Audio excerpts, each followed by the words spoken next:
सभी साथियों को मैं बीडी सोल्जर जय भीम करता हूँ। जय संविधान, जय भारत, जय लोकतंत्र, जय विज्ञान।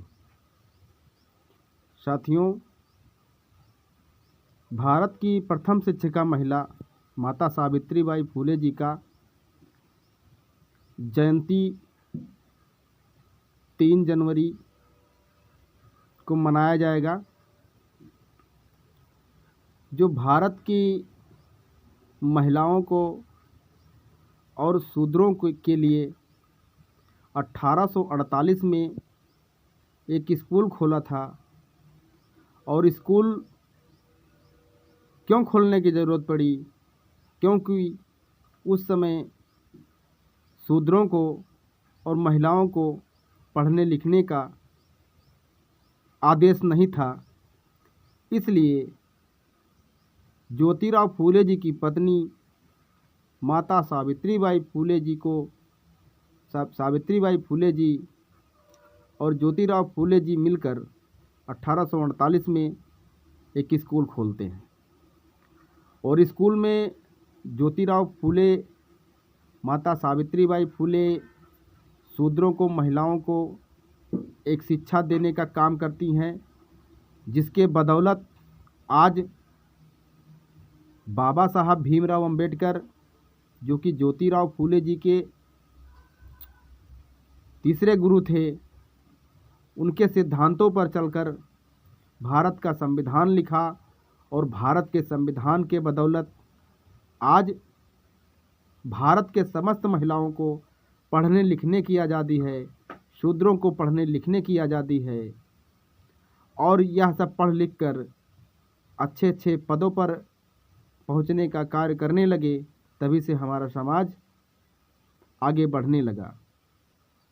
लेकिन साथियों, आज वही शिक्षा जो ज्योतिराव फूले, माता सावित्रीबाई फूले जी 1848 में शुरू किए, जातिगत लिंग भेद के आधार पर जो हमसे भेदभाव किया जाता था, उन्होंने ख़त्म करने का काम प्रयास किया।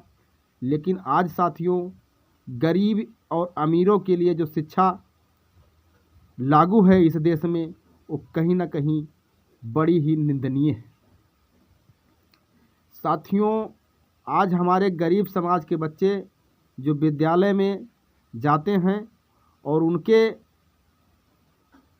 साथ में वो इंग्लिश की पढ़ाइयाँ क्यों नहीं दी जाती है?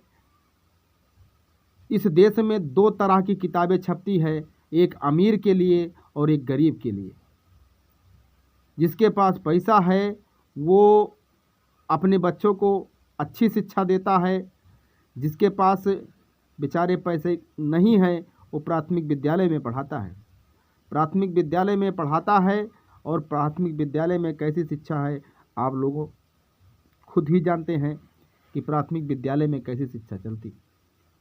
जो प्राथमिक विद्यालय के बच्चे हैं वो क्या अमीर उद्योगपति या प्राइवेट स्कूल में पढ़ने वाले बच्चों का सामना कर सकते हैं? क्या उनसे कंपटीशन में आगे निकल सकते हैं? नहीं निकल सकते साथियों। तो जब नहीं निकल सकते हैं तो कहाँ रह गया ज्योतिराव फूले जी का सपना और कहाँ रहेगा डॉक्टर अंबेडकर का सपना? क्या यही है अंबेडकर के सपनों का भारत? क्या यही है ज्योतिराव फूले जी के सपनों का भारत? नहीं साथियों, ये यहाँ पर हमारे लोग के साथ में उधाराघाट किया जाता है शिक्षा के लिए। और इसलिए किया जाता है कि गरीब गरीब ही रह जाए और अमीर आगे बढ़ता जाए। इसलिए हम सबको चाहिए कि इस पूरे भारत में एक समान शिक्षा हो, चाहे वो मजदूर का बच्चा हो, चाहे वह राष्ट्रपति का बच्चा हो। एक ही शिक्षा का किताब पढ़े। जो मजदूर का बच्चा पढ़े वही एक राष्ट्रपति का बच्चा पढ़े। क्योंकि साथियों, जैसे कि आप लोग जानते हैं कि ग्राम प्रधान हो या बीडीसी ग्राम प्रधान हो या जिला पंचायत हो या कोई भी नेता मंत्री हो, इस गाँव से ही निकल कर जाते हैं और भूल जाते हैं कि हम जिसका वोट लेकर आए हैं उनके बच्चों की क्या दुर्दशा होगी।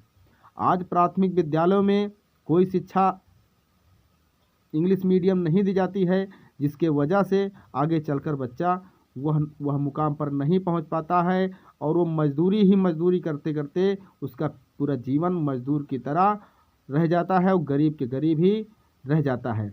वो कभी भी आगे नहीं बढ़ पाता है। लेकिन वही आते हैं नेता लोग और उनसे फिर कहते हैं मैं आपके शिक्षा के लिए काम करूंगा, मैं आपके सुरक्षा के लिए काम करूंगा। अरे महोदय, कहाँ काम करते हो? आपके बच्चे को तो ले तो लखनऊ, दिल्ली, अमेरिका पढ़ाते हो।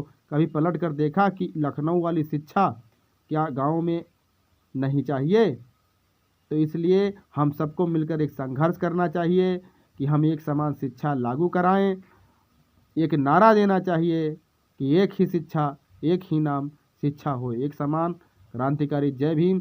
सजग बनो, जानकार बनो, सवाल करो। जय भीम, जय संविधान, जय लोकतंत्र।